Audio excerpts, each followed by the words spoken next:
Rumänien auch noch dazugekommen, die einen anderen Kurs vertreten. Und deswegen gibt es jetzt diese Koalition der Willigen.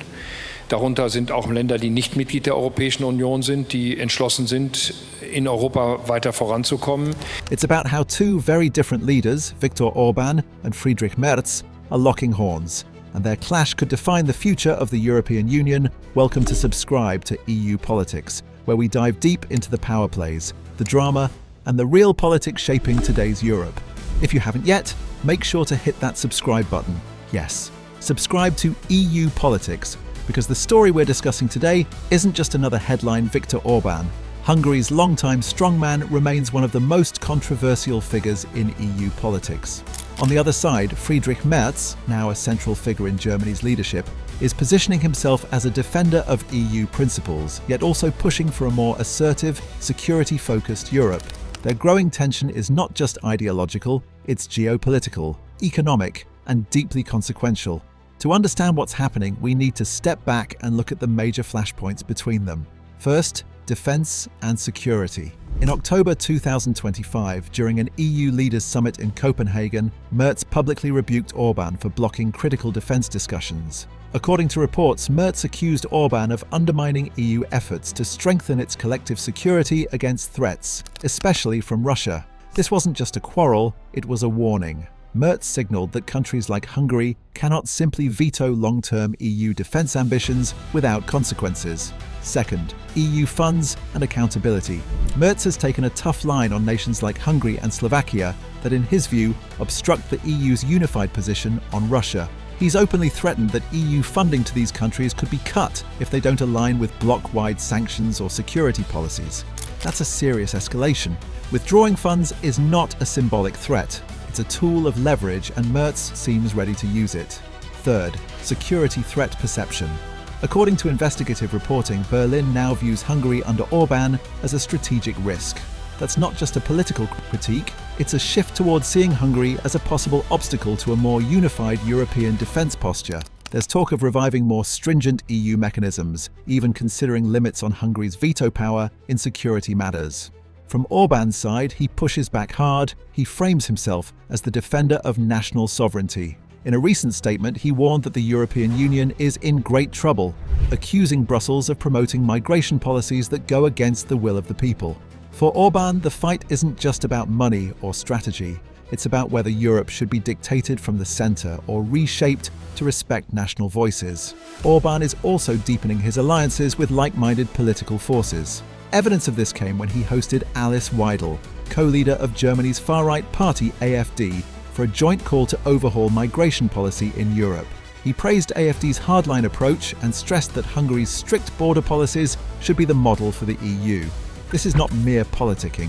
It's a signal that Orban wants to export his vision of Europe, one where borders are tighter, national decision-making is stronger, and EU authority is more limited. But Orban's defiance doesn't come without risk. Merz, for his part, is very explicitly calling for accountability. He argues that EU member states should not simply be allowed to flout core European principles. The tension is real. Merz is not just criticising Hungary in private, he's pushing for structural changes in how the EU responds to what he calls disobedience. Another explosive front is Ukraine's EU membership.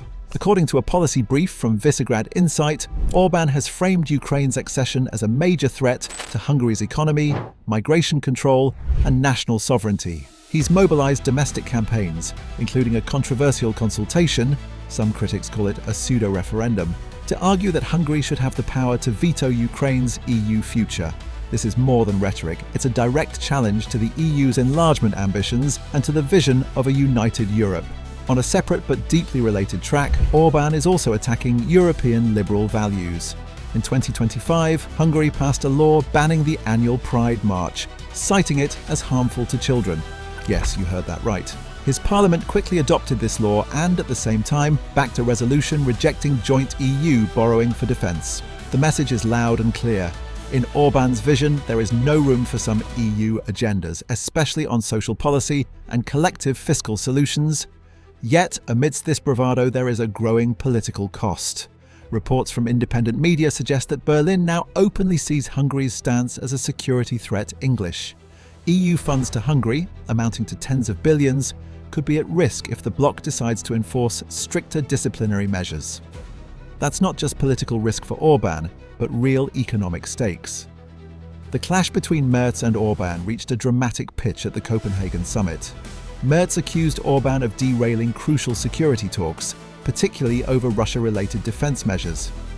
According to insiders, Orban used his veto as leverage, arguing that too much EU military ambition would tie Hungary too tightly into defense spending and risk its national interests. What does this all mean for Europe? First, a crisis of unity. The EU is being tested. Can it build a defense identity if member states veto key decisions? Can it enforce values like rule of law and solidarity when powerful leaders like Orban resist? Merz's threats to pull funds are not just a negotiation tactic. They could presage a new era of conditional membership, where EU money comes with stricter demands. Second, the future of enlargement. Orban's opposition to Ukraine's EU path is more than posturing. It's a blocking strategy. If Hungary and potentially its allies succeeds, the entire dynamic of EU expansion shifts. Future candidates may find themselves at the mercy of a few nations unwilling to expand the bloc's political unity. Third, the ideological battle Merz's Europe is one where shared defense and fiscal discipline matter. Orban's Europe is one where national identity and sovereignty take precedence. This is not just a geopolitical disagreement, it's a foundational conflict over what Europe should be, and it's not a future reserved for just Germany or Hungary. Other states are watching. If Merz enforces conditionality, other EU funds-dependent nations will pay attention. If Orban builds a bloc of sovereign-first countries, the balance of power in Brussels could shift dramatically. For the citizens of Europe, the stakes are real. This affects how Europe funds its defense, how it supports Ukraine, how it treats migration, and whether European funds should come with conditions hundreds of billions of euros, national borders, and values like democracy and rule of law could all be on the line. So what should we take away? Viktor Orban is not just resisting Brussels, he's challenging the very architecture of EU cooperation. Friedrich Merz is not just criticizing Orban, he's betting on a tougher, more unified Europe founded on shared security and accountability.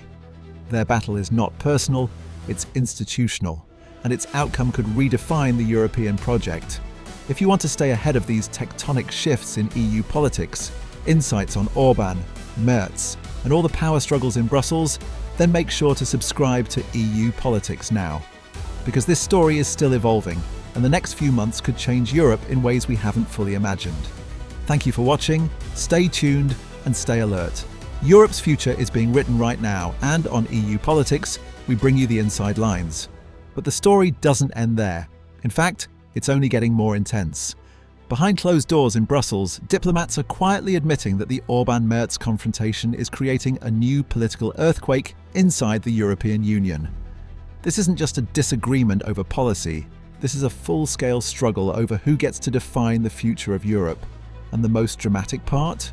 Both men believe they're the ones saving Europe.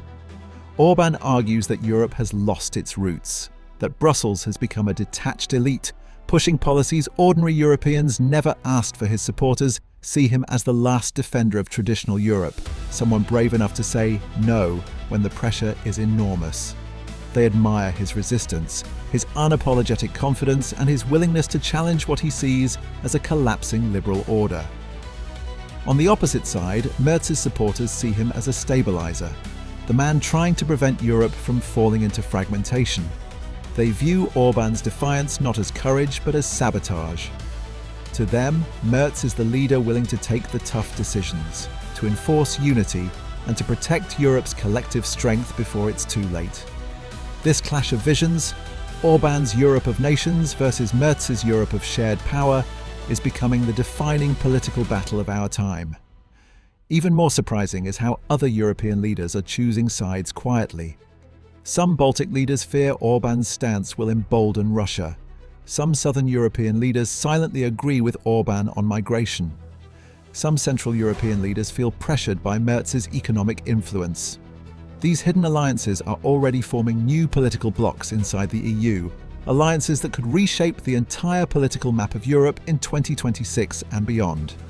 And if tensions continue to rise, this power struggle might trigger something Europe has avoided for decades, a deep institutional crisis.